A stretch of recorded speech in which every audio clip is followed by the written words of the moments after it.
السلام عليكم ورحمة الله وبركاته. soo dhawaad saaxiibayaal, waxaynu qaadanaynaa casharkii labaad ee koorsada basiga xisaabta ama asaaska xisaabta. Waxaynu weli ku dhex jirnaa additionka isku daridda. Waxaynu casharka hore kusoo qaadanay adding whole numbers with whole numbers, sidii tirooyin whole number ah loogu daro tiro whole number ah. Waxaynu qaadanaynaa casharka labaad oo ah ciwaanka labaad oo ah adding whole numbers with decimal numbers, sida tirooyinka whole numberka loogu daro decimal numbers, macnaha tiro dhibic leh. Tusaale 392 ama 392 inaan ku darno 3.2. qaabkaasi sidee loogu daraa ayaan ku qaadanaynaa casharkan. Intaan bilaabin ciwaankan labaad adding whole numbers with decimal numbers, waxaynu wax yar ku daraynaa ciwaankii hore oo ah adding whole numbers with whole numbers, kuwaas oo ah qaybta xisaabta qaab kuwa macnaha tiro marka isku daro. Tusaale 983 inaan ku daro 95. maxay sameynaa saddexda waxaan ku daraa 8, saddex waxaan ku daraa 50, waxay soo baxay 8. 8 waxaan ku daraa 9 waa 17. 17 marka moodoo qoraa mise waxaan qayb ka mid aan qoraa.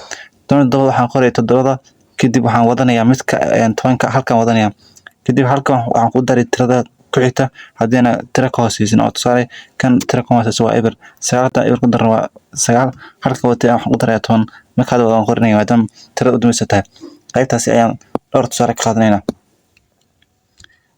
tusaale hore haddaan soo qaadano waa 798 ayaa waxaan ku daraa 363. 363 ayaan ku daraa. maxaan sameynaa 8 iyo 3 ayaan isku daray. 8 haddaan 3 ku daro waa 21. 21da hal baan qoranay, koodaan qoranay, halka waan wadanaya. kadib 9 waxaan ku daray 6. 9 haddaan 6 ku daro waa 15.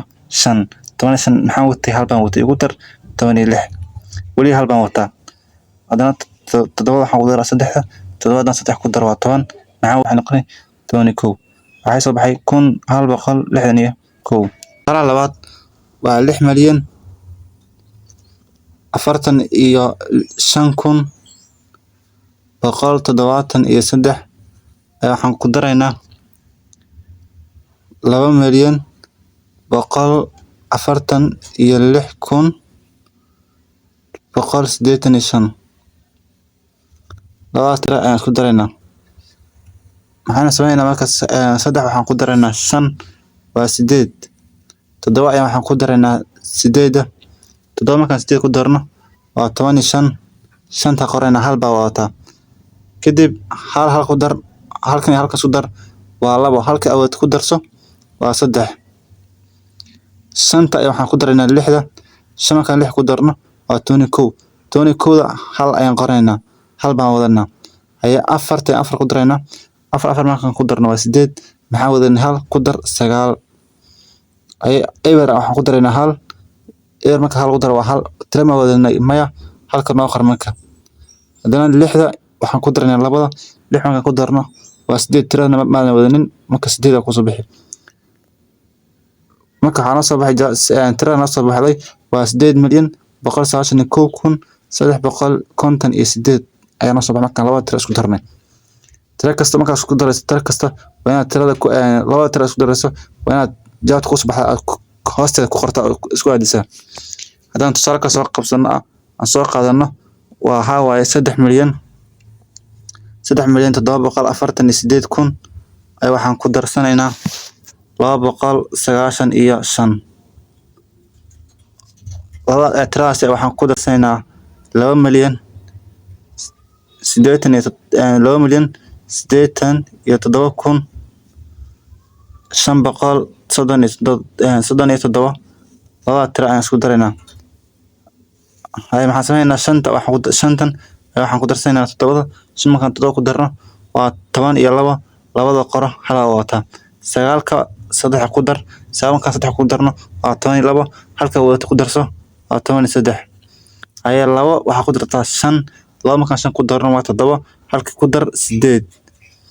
8 ay waxaan ku daraynaa 7. 8 markaan 7 ku darno waxaa waaye marka sideed markaan todoba ku darno waa 15 tira ma wadana maya 15 shanta noo qor halka wado afarta sideed ku dar waa 12 hal ku darsa wadatay waa 13 ay todoba waxa ku dartaa eber todoba marka eber ku dartaa todoba hal ku darsa wadatay sideed haye saddex waxa ku dartaa laba saddex marka laba ku darto waa 5 tira ma wadata maya shanta noo qor waxaa soo baxay 5 milyan 835,832 ayaa soo baxay tusaale kale hadaan soo qaadano tusaale kale soo qaadanaynaa oo ah tusaale kale hadaan soo qaadano waxaan soo qaadanaynaa 1,274,000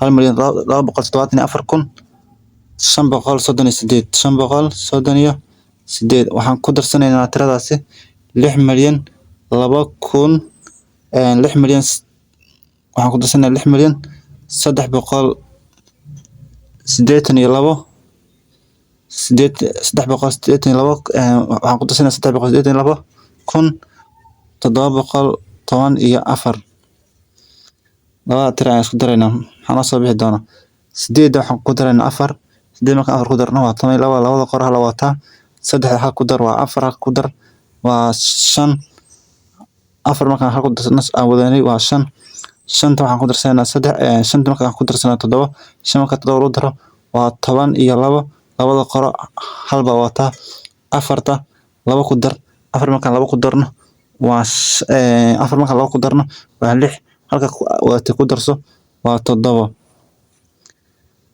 7 waxaan ku daraynaa 8 7 markaan 8 ku darno waa 15 shan hal tiro ma wadata maya shanta qorayna marka hala wadana markaas ayaa labo waxaan ku darsanaynaa 3 laba markaan 3 ku darsano waa 5 hal baa wadana ku darso waa 6 haye hal 6 ku dar waa 7 tiro ma wadanay maya hal markaan 6 ku darno 7 tirana ma wadanin marka 7 la qorayna waxaan soo bixay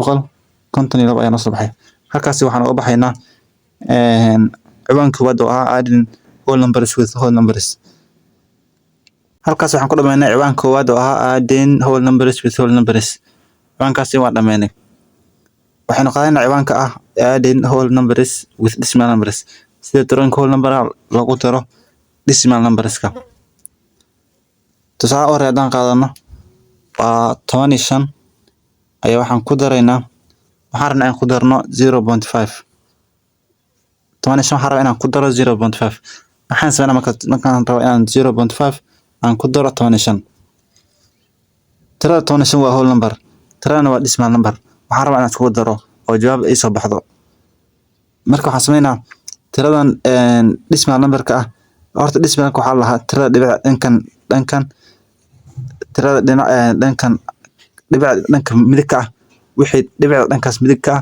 ayaa decimal number ah tirada laakiin dhanka bidix ka ah tusaale eberkan ama 1.5 kan 1 kan waa whole number laakiin tirada dhibic dhankaas ka ah xaggaas midigka ayaa waxaa lahaa decimal number marka waxaan sameynaa tiradan 15 ee whole numberka waxaan ku aadinaa number 5 ama tirada u dambaysa waxaan ku aadinaa tirada whole-ka numberka ee decimalka u horeeyo warkaas maxaan ka wadaa ambal qora waxaan ka wada waxay 15 ee waxaan rabaa inaan ku daro 0.5 0gan waa whole number marka waxaan 0gan waxaan ku aadinaa tirada u dambaysa whole numberka tirada whole number shanta ayaa u dambaysa whole numberka tirada decimal numberka waxa u horeeya whole number oo 0 ah marka 0 halkan ayaan ku qorayaa kadib maxaa raacsan 0.5 raacsan qaabkaas aan u qoray kadib lagu daraan ayaa waan ka shaqeynaa hadda waxaan sameeyay tirada whole numberka ee u dambaysa tirada whole numberka u dambaysa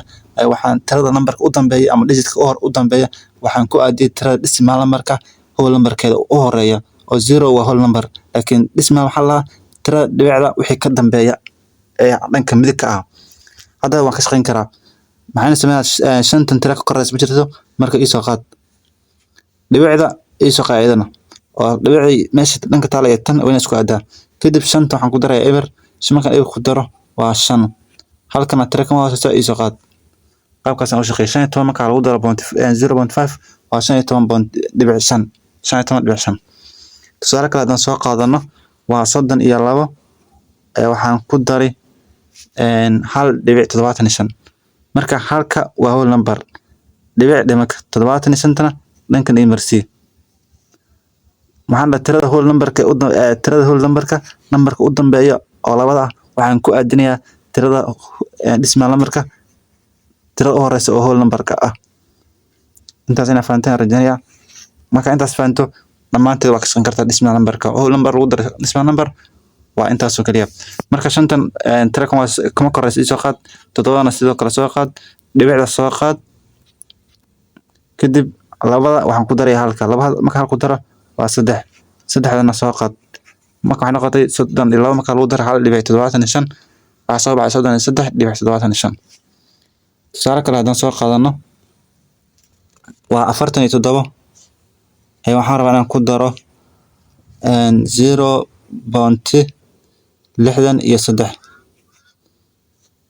0.63 aan ku daray todobada waa tirada number whole numberka tirada u dambeysa evertona waa decimal numberka tirada u horeysa oo whole number ah marka whole number isku aadiyay oo ma qori kartid qaabkaas oo ma qori kartid qaabkan oo ma qori kartid oo 47 ma dhigi kartid ever dhibic 63 qaabkaas oo ma qori kartid dhibicda waa inay gaar ka tahay whole numberka waa inay whole number isku aadisaa sharcigaas inaad si fiican fahanteen ayaan rajaynayaa marka aan ka shaqeyno example-kan saddexdan soo qaadanayna lixdan soo qaadanayna dhibicda soo noo soo qaad dhibicda kale way ku aadan tahay 7 marka eber ku daro waa 7 ayaa afartana sida la soo qaad 47.63 soo baxay tusaale kale haddaan soo qaadano waa 100 waxaan rabaa inaan ku daro 2.5 aan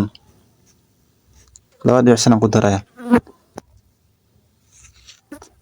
shanta isoo qaad dhibic ewer aan ku daray 2 ewerta waa whole numberka labadana waa decimal numberka tira u horeysa whole number marka saas isku aadiyay ewer marka 2 ku daro waa ewer marka ewer ku daro waa 2 ewerta kale isoo qaad halkan soo qaad tira kan hooseysa 2.5 soo baxday tusaale kale haddaan soo qaadano waa 9 waxaan rabaa inaan ku daro 3.25 tira aan isku dar rabaa tiradan sagaalka whole number waxaan ku daray tira decimal number oo saddexdana waa isku aadiyay maadaama ay sida whole number isla yihiin inta ka dambaysa waa decimal number hay maxaa sameeyaa marka shanta tira kuma koreyso isoo qaad hay labadana isoo qaad dhibicda soo qaad isku aadi dhibicda ku aadi meesha dhibicda kale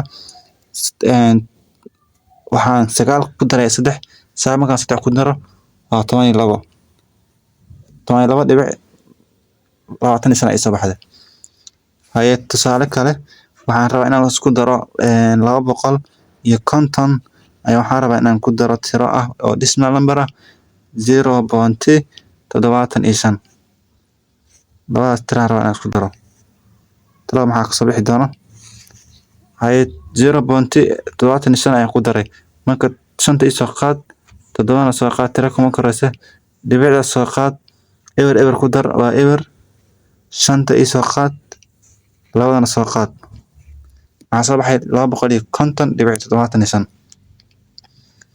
example kale aan soo qaadano waa 78 waxaan ku daray 1.1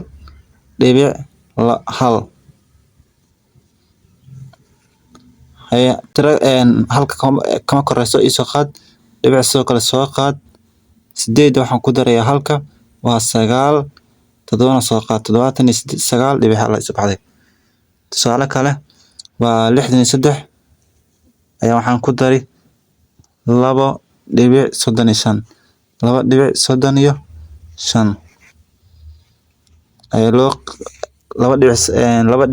ayaan ku daray shanta isoo qaad tira kuma koreyso ay saddexdan isoo qaad dhibicda 3 waxaa ku dartaa 2 waa 5 lixdana soo qaad 65.35 soo baxday tusaale kale haddaan soo qaadano waa 110 ayaa waxaan rabaa inaan ku daro tiro decimal number oo ah 0.85. labada tiro isku dar. shanta ii soo qaad iyada, sideedana soo qaad, dhibicda kale ku aadi, eber ku dar waa eber, halka soo qaad, halka kale soo qaad, 110.85 ay subaxda. haddaan tusaale kale soo qaadano waa 49 ayaa waxaan rabaa inaan ku daro 1.25. tirada decimal tirada whole numberka oo godka u dambeeya ee waxaad ku aadini godka waa godka u dambeeya whole numberka, waxaad ku aadini tirada decimal numberka tirada u horeysa oo whole numberka ayadana ayaa labada tiro ay isku aadini waa numberka u horeeya decimal numberka iyo whole numberka numberka u dambeeya. labada tiro markaa isku aadisa ayaa waxaa la whole number lagu daray decimal number. waan isku daraynaa labada tiro, waxaan soo bixi shanta noo soo qaad, labada tiro kama koreysa soo qaad, dhibicda soo qaad, sagaalka waxaan ku daraynaa hal, sagaal markaan hal ku darno waa 10, 10ka ma la qori jiray maya eberta noo qor, halkan ayaan wadanaynaa, halka afarta soo qaad, afarta laakiin tiro kama hooseyso marka afarta waxaan wadanaa tiro oo hal ah, marka halka waxaan ugu dartaa afarta 5 ayaa noo soo baxaysa 50.25.